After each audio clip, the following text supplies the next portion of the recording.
what's up, everybody? I'm Sebastian Kwan. I'm Robert. And we're Combination. In today's episode, we're going to explain what smudging is. And you're probably wondering, what is smudging? I'm going to let Robert explain that to you. So, Robert, would you like to? Yeah. Well, smudging is clearing out negative energy either from your home, from your workspace, or any other environment. We have sage that the American Indians use.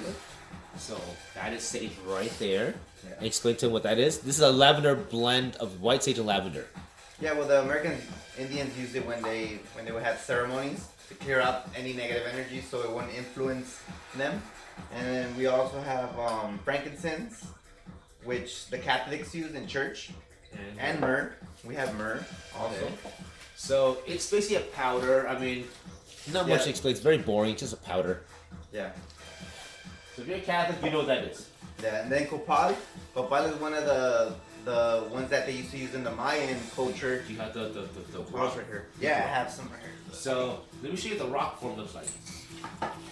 So rock copal looks like that. And Robert, explain to them. Yeah, well, the Mayans used to use it also when they would have ceremonies just to clear out any negative energy. And they would use charcoals and smudge with it, but they will make that one into powder, which we have here, pure powder. We also have Palo Santo from Peru, and it's an ancient tree that they use in Peru. The only way they can use that wood is that the tree dies and then they process it for 7 years, and then they can use it as Palo Santo or sell it. And then we also have dragon's blood. Okay. And now dragon's blood is actually a tree that grows in Yemen. It's called Draconis senabatus, which basically translates to the dragon tree. Yeah. It's the only tree that bleeds red sap, and they've been using it for about a couple hundred years to cleanse negative energy. Yeah. Well, we have I like using these charcoals, the 3 Kings, which work great. And they look like this. Now, I'm going to show you right now exactly what it looks like when you spark that sucker up. Okay. Oh, and if you don't have anything to smudge with, you can use a pan. Exactly. You can use a little pan. A frying pan and tin foil. So, basically, what this is going to look like, I'm just going to do a quick little thing because you're probably wondering, everybody freaks out. You hit it with a lighter. Yeah. You see how it sparks up? No one's gonna show you this on YouTube. Little flares. Let it turn red. Don't freak out. Don't trip out. Let that do what it gotta do, because that's what it's gotta do. It's a self-igniting coal. Anybody who smokes hookah knows what this is. Let it sit for 2 to 3 minutes. Put it right here. And then when you're done, put in a little burner. Yeah.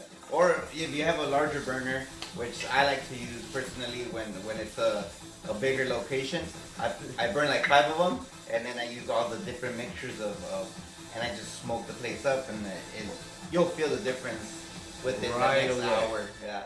Right away. Right away. Yeah, you'll feel the difference. It So, just feels more calm. So I see that there's a feather here. You want to explain what the feather is? Yeah, the feather you can use for smudging, clearing out the negative energy, but also grabbing the negative energy and burning it in the fire or the coal. So it's, even though it might be invisible, but it's still there. You still get rid of it. So I'm going to give you an example of what it looks like. Little white sage and lavender. Throw a little bit on the coal. Don't put too much because you'll suffocate the coal. Yeah. And then we do have, oh wow, ground down copal. Yeah. And I don't have a spoon. Somebody use my knife.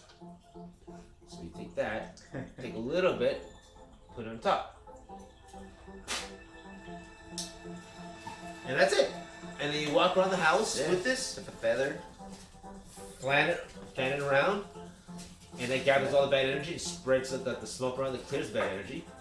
And if people don't like the way, like, the smell, that means because they're carrying negative energy. Yeah.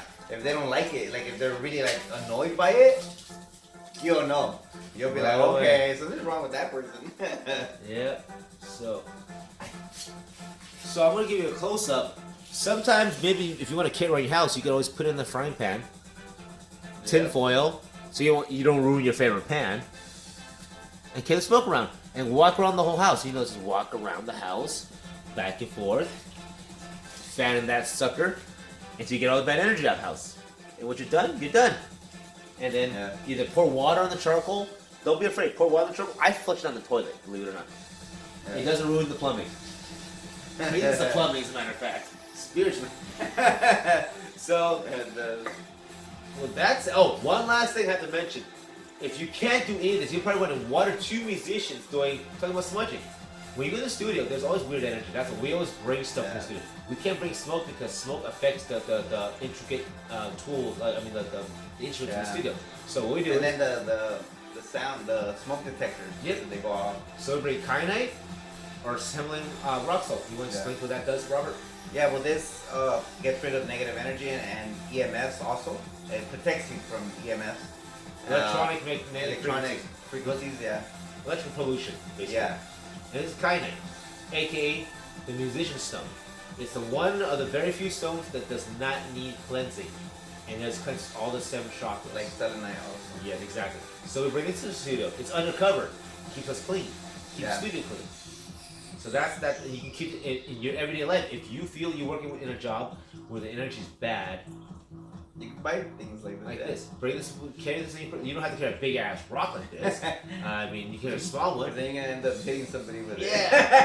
Yeah. So actually like what? So get a small little rock, put it in your purse, your pocket, put it in your desk at work, your briefcase, your backpack, and you're gonna keep you clean of all negative energy. Say that kind of, and that's it. And it also kind of works on the third chakra, third eye for intuition and communication. Once again, as musicians, we need to be able to like voice what we're feeling and be able to see what we're trying to write down. Yeah. This helps. Yeah. Also, the sound. If you can't use any of these stuff anywhere, the sound is very powerful. Very different very frequencies. He has one and I have a different one. It sounds different. That's what in music they call it the universal language, because it's sound. It hits all the 7 chakras once again, which we will explain to in a further episode. So we don't want to go too far and bore you guys, but with all that said and done, I'm Sebastian Kwan. I'm Robert. And we're Combination. This is Combination. These are going to be our new hats coming in our website soon. New merchandise. So we've been promising you guys forever we've been getting merchandise. Yeah, we're just going to like it. 2 Sagittariuses. That's all we got to say. 2 Sagittariuses. Lazy, but when we got to get down to the grind, we will do it. We will get her done. Yeah. So it's here. Yeah. Put your orders in right now, because they're going to sell out real quick. So with that said and done, I'm Sebastian Kwan. I'm Robert. We're Combination. And thank you for tuning in, and we're going to keep going with the episode. Stay tuned with us. Peace out.